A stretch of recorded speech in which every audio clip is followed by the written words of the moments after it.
What's up, guys? Welcome back to another episode of AM Training. It is week 10 and you just saw my poverty bench and you saw my poverty squat. I was kind of down in the dumps because a lot of stress was happening. At the time I was just pretty much lifting angry, and you probably saw it in my squat, my last squat that you just saw right there.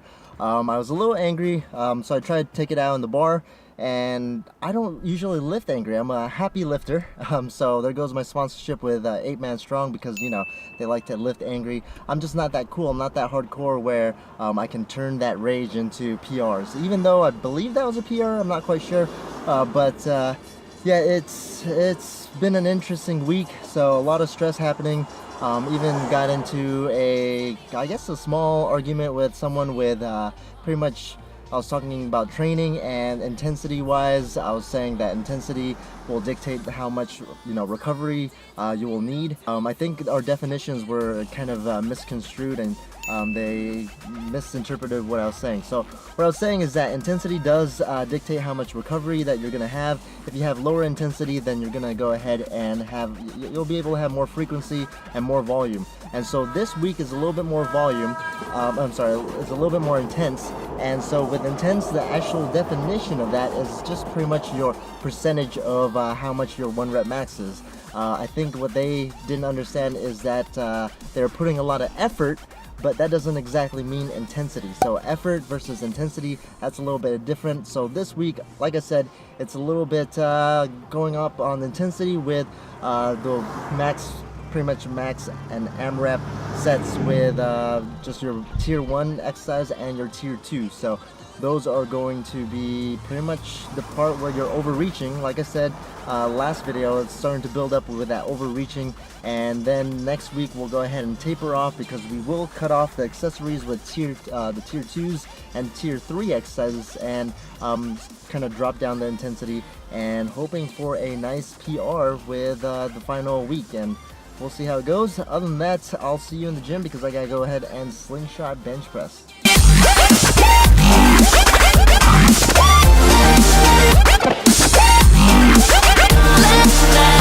Come and get it.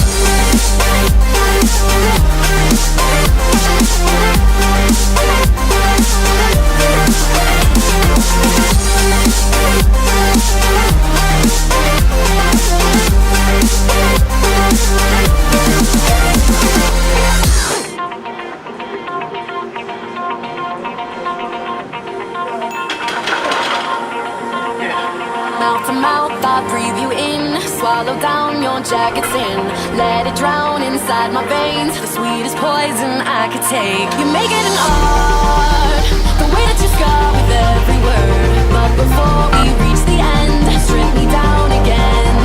Come and get it one more time. If you wanna lose your mind, come and get it one more time.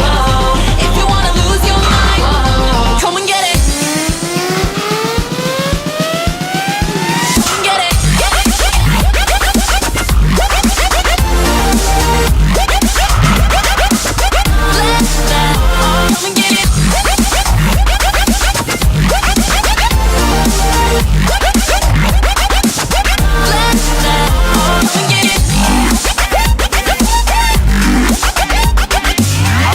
Alright guys, so that concludes week 10, and week 10 is pretty damn fun because you're pretty much trying to AMRAP your 2 rep max. And so as you saw my last slingshot, it's a little weird. I think out of all the 4 lifts, my slingshot didn't go up as much, and that might have been my fault, to be honest. I thought it was a learning curve thing, so I did increase the weight because everything was getting a little bit too easy in the beginning of the program, and I haven't used a slingshot in a long time, so I decided to kind of increase it by 20 pounds, and then from there I think my ego got into it, to be honest. So I don't know if I'm gonna do the slingshot for next one. I think what my accessories are gonna be, or actually my main list, my tier 1s, I'm gonna actually for next cycle do touch and go, which will help kind of build up that power, because I feel like the transition over to pause just seems to be better for me. I don't know why. That just might be that stretch reflex just really putting that tension